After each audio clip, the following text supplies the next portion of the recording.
বিসমিল্লাহির রহমানির রহিম। রঙ্গামাটি পাইলট সরকারি উচ্চ বিদ্যালয়ের সুপ্রিয় শিক্ষার্থীবৃন্দ, আসসালামু আলাইকুম। রঙ্গামাটি পাইলট সরকারি উচ্চ বিদ্যালয়ের অনলাইন ক্লাসে তোমাদের সবাইকে স্বাগতম জানাচ্ছি। আমি মোহাম্মদ ফয়জার রহমান, সহকারী শিক্ষক, রঙ্গামাটি পাইলট সরকারি উচ্চ বিদ্যালয়। সুপ্রিয় শিক্ষার্থীবৃন্দ, আজকে আমরা নবম দশম শ্রেণীর ব্যবসায় শিক্ষা শাখার ফিনান্স ও ব্যাংকিং বিষয়ের উপর আলোচনা করব। আজকের আলোচ্য বিষয় হচ্ছে তৃতীয় অধ্যায়ের অর্থের সময় মূল্যের বর্তমান মূল্য নির্ণয়। গত ক্লাসে আমি তোমাদের এই অর্থের সময় মূল্য অধ্যায়ের ভবিষ্যৎ মূল্য নিয়ে আলোচনা করেছিলাম। আজকে আমি তোমাদের বর্তমান মূল্য কিভাবে নির্ণয় করতে হয় সেটা আজকে আমি নিয়ে তোমাদের সামনে আলোচনা করব। তো তোমরা তোমাদের পাঠ্য বই, ক্যালকুলেটর, খাতা কলম এগুলো নিয়ে বসো এবং আমার দেয়া সমাধানটি একটু মনোযোগ দিয়ে অনুধাবন করো। তো দেখো, আজকে আমরা বর্তমান মূল্য নির্ণয় সম্পর্কে আলোচনা করব। তো আগে আমরা বর্তমান মূল্য কি সেটা সম্পর্কে একটু জেনে নেই। ভবিষ্যতের একটি নির্দিষ্ট পরিমাণে টাকা বাট্টাকরণের মাধ্যমে আজকের বর্তমান মূল্য কত তা নির্ণয় করাকে অর্থের বর্তমান মূল্য বলে।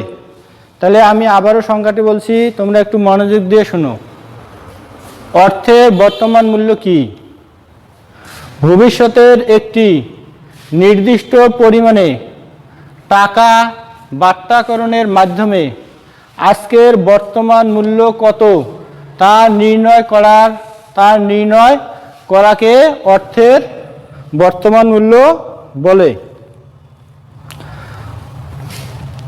তো দেখো, আমি এখানে একটা উদ্দীপক লিখেছি, তোমরা এই উদ্দীপকটা খাতায় তুলে নাও।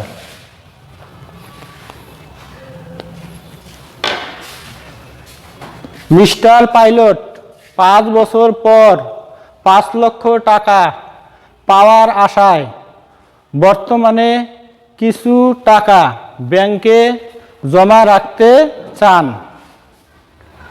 সোনালী ব্যাংক তাকে 10% হারে সুদ প্রদানের প্রস্তাব দিয়েছে। অপরদিকে জনতা ব্যাংক তাকে মাসিক চক্রবৃদ্ধিতে 9.5% হারে সুদ প্রদানের প্রস্তাব দিয়েছে। তো দেখো, আমি এখানে দুইটা প্রশ্ন লিখেছি।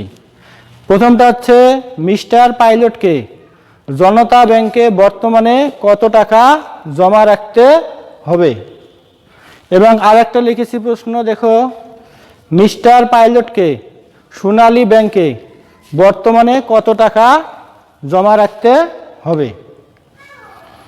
তো এখানে দেখো, এই উদ্দীপকে সোনালী ব্যাংক আছে বার্ষিক ক্ষেত্রে, এখানে কোনো কিছু বলা না থাকলে আমরা কি ধরবো, এটা বার্ষিক ক্ষেত্রে ধরবো। এবং জনতা ব্যাংকের কথা বলা আছে, জনতা ব্যাংক এই যে চক্রবৃদ্ধি হারে সুদ প্রদান করবে কত পার্সেন্ট হারে, 9.5% হারে, এটা হচ্ছে এখানে বলা আছে মাসিক ক্ষেত্রে। তাহলে আমরা পিভি নির্ণয়ের এখানে দুইটা সূত্র প্রয়োগ করব, একটা হচ্ছে বার্ষিক ক্ষেত্রে আর একটা হচ্ছে মাসিক ক্ষেত্রে। তো দেখো, প্রথম প্রশ্নটা বলা আছে জনতা ব্যাংকে বর্তমানে কত টাকা জমা রাখতে হবে। তাহলে উদ্দীপকে দেখো, উদ্দীপকে জনতা ব্যাংকের বলা আছে কি, মাসিক চক্রবৃদ্ধির ক্ষেত্রে 9.5% হারে সুদ প্রদান করবে। তাহলে আমরা মাসিক চক্রবৃদ্ধিকরণের আগে এখানে সূত্রটা লিখে নেব। তাহলে প্রথমে লিখব আমরা জনতা ব্যাংকের পিভি নির্ণয়। তো আমরা আগে পিভি নির্ণয়ের মাসিক ক্ষেত্রের যে সূত্রটা আছে সেটা আমরা আগে এখানে লিখে নেব।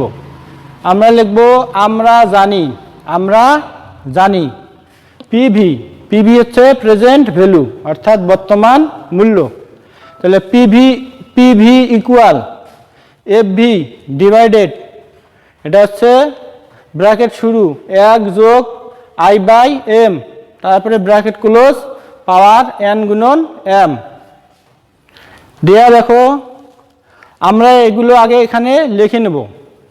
এখানে এফভিটা হচ্ছে ফিউচার ভ্যালু, অর্থাৎ ভবিষ্যৎ মূল্য। তাহলে ভবিষ্যতে কত টাকা পাওয়া যাবে?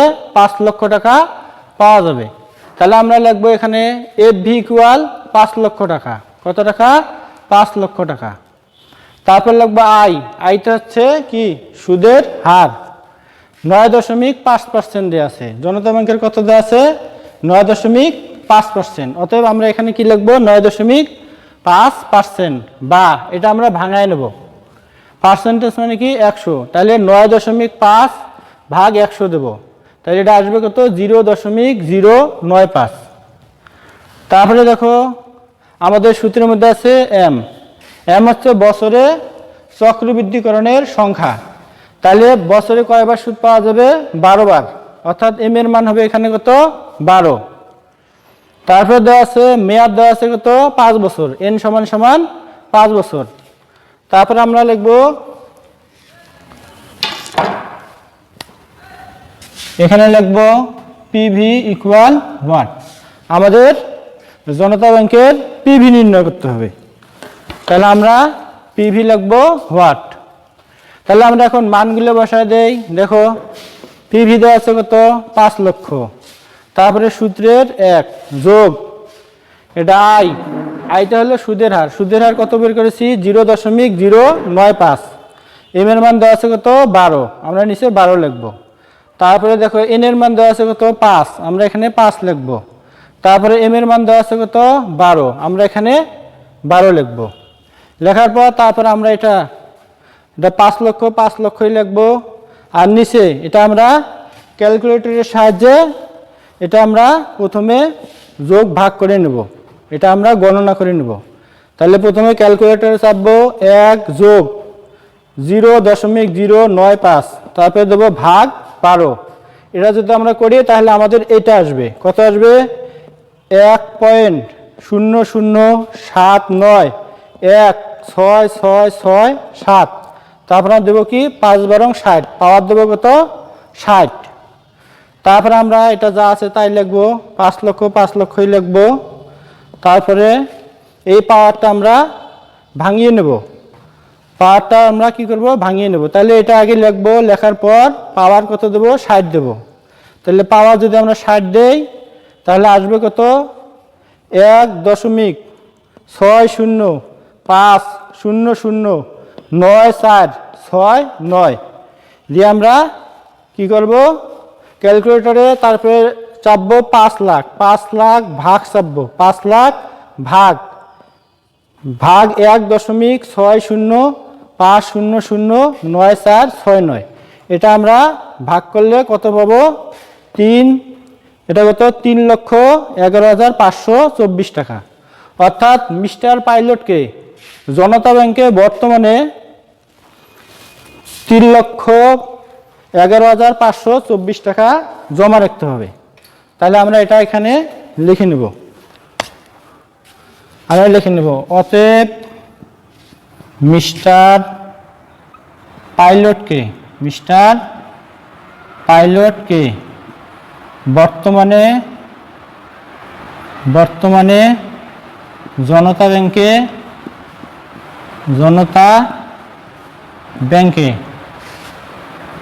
3,11,524 টাকা জমা রাখতে হবে।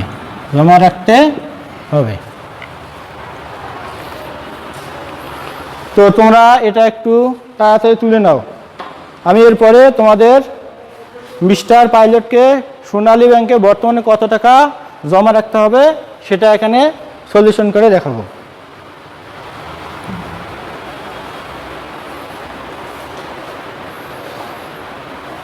ঠিক আছে, আশা করি তোমাদের তোলা হয়েছে। এরপর দেখো বলা আছে মিস্টার পাইলটকে সোনালী ব্যাংকে বর্তমানে কত টাকা জমা রাখতে হবে। তো আমরা এবার দেখি এখানে বলা আছে সোনালী ব্যাংকে তাকে 10% হারে সুদ প্রদানের প্রস্তাব দিয়েছে, তাহলে এটা বার্ষিক ক্ষেত্রে। তাহলে আমরা বার্ষিক ক্ষেত্রে নির্ণয়ের সূত্রটা লিখব।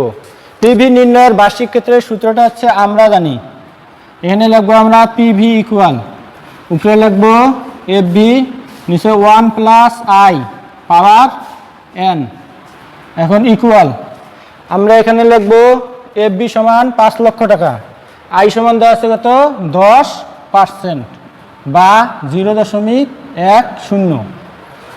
তারপর কি দেওয়া আছে এন, এনটা হচ্ছে মেয়াদ, মেয়াদ কত দেওয়া আছে 5 বছর, মেয়াদ দেওয়া আছে 5 বছর, এবং এফ বি হলো হোয়াট, তাহলে আমাদের এফ বি বের করতে হবে। তাহলে আমরা এখানে লিখবো, উপরে লিখবো কত 5 লক্ষ, 5 লক্ষ। তারপরে এখন মান বসা দেই, 1 যোগ এটার মান দেওয়া আছে 0.10 পাওয়ার 5 সমান সমান উপরে যা আছে তাই লিখবো, এটা কত লিখবো 5 লক্ষ, আর নিচেরটা এখন ভাঙায় নেই, এটা কত হবে 1.10 পাওয়ার 5 সমান সমান, এটা আমরা এখন ক্যালকুলেটরের সাহায্যে ভাঙায় নেব। 5 লক্ষ, এখন এটা আমরা ক্যালকুলেটরের সাহায্যে ভাঙা নেই, 1.10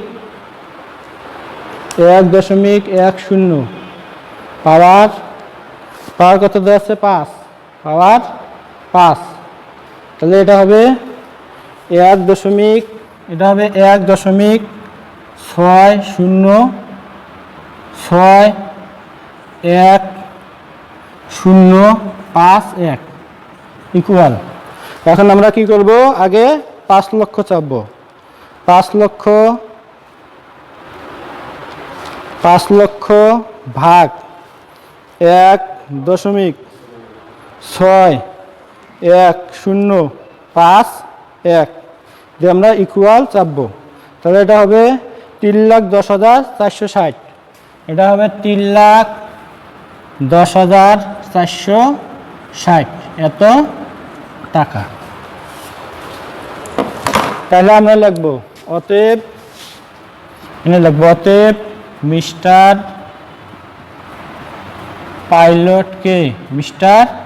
পাইলটকে কোন ব্যাংক বা সোনালী ব্যাংক, সোনালী ব্যাংকে বর্তমানে কত 3,10,460 এত টাকা জমা রাখতে হবে। তো তোমরা এটা একটু তাড়াতাড়ি খাতার মধ্যে তুলে নাও।